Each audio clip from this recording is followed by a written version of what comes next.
അങ്ങേറ്റം നടക്കുന്ന പേടിപ്പിക്കുന്ന ഒരു വാർത്ത കാസർഗോഡ് നിന്ന് വരുന്നു. 19-കാരിയെ കെട്ടിയിട്ട് പീഡിപ്പിച്ചു. സംഭവത്തിൽ യുവാവ് അറസ്റ്റിലായിട്ടുണ്ട്. കാസർഗോഡ് സ്വദേശി വിഷ്ണുവാണ് പിടിയിലായത്. ലോഡ്ജിലെത്തിച്ച് ക്രൂരമായി പീഡിപ്പിക്കുകയായിരുന്നു. പ്രദീപ് നാരായൺ കാസർഗോഡ് നിന്ന്. പ്രദീപ്, എന്താണ് സംഭവിച്ചത്? പരാതിയുടെ ആധാരം, പശ്ചാത്തലം എന്താണ്? വിശദാംശങ്ങൾ, ഈ പ്രതിയെക്കുറിച്ചുള്ള വിവരങ്ങൾ എന്തൊക്കെയാണ്?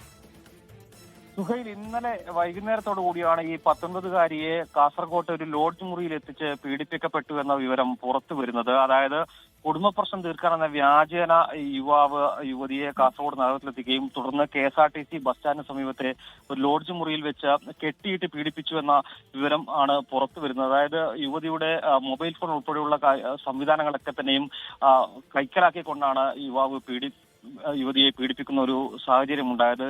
ഇതിനുശേഷം യുവതി ഈ മൊബൈൽ ഫോൺ തന്ത്രപരമായി കൈക്കലാക്കുകയും വീട്ടുകാരെ അറിയിച്ചതോടുകൂടിയാണ് ഇങ്ങനെയുള്ളൊരു വിവരം പുറത്തു വരുന്നത്. തുടർന്ന് കാസർഗോഡ് ടൗൺ പോലീസ് സ്റ്റേഷനിൽ വിവരം അറിയിക്കുകയും പോലീസ് സംഘം ലോഡ്ജിലെത്തിയ സമയത്ത് യുവാവ് രക്ഷപ്പെട്ടിരുന്നു. പിന്നീട് പോലീസ് നടത്തിയ അന്വേഷണത്തിലൊടുവിലാണ് യുവാവ് അറസ്റ്റിലാകുന്ന ഒരു സാഹചര്യം ഉണ്ടായത്. ഇന്നലെ വൈകുന്നേരം ആണ് ഇത്തരത്തിൽ ഒരു സംഭവം ഉണ്ടായത്. പക്ഷേ ഈ 19-കാരിയായ യുവതിയും ഈ യുവാവും തമ്മിലുള്ള ഒരു കുടുംബ പ്രശ്നം അത് എത്തരത്തിലാണ് എന്നതിൽ ഒരു വ്യക്തത ഇനിയും വന്നിട്ടില്ല. പോലീസ് അത് സംബന്ധിച്ച അന്വേഷണം നടത്തുന്നുണ്ട്.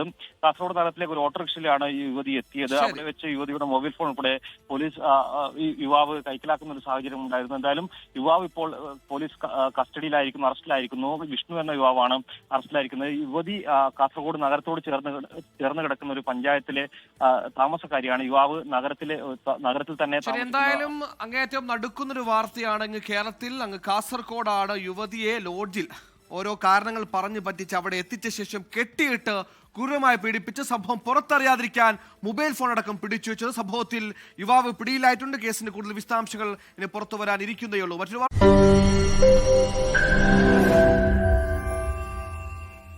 ലോകത്തെവിടെയായാലും ഏത് സമയത്തും 24 വാർത്തകളും ഓഗ്മെന്റഡ് റിയാലിറ്റി പാക്കേജുകളും എക്സ്പ്ലെയിനറുകളും വിശദമായി കാണാൻ ഞങ്ങളുടെ യൂട്യൂബ് ചാനൽ നിങ്ങൾക്ക് സബ്സ്ക്രൈബ് ചെയ്യാം.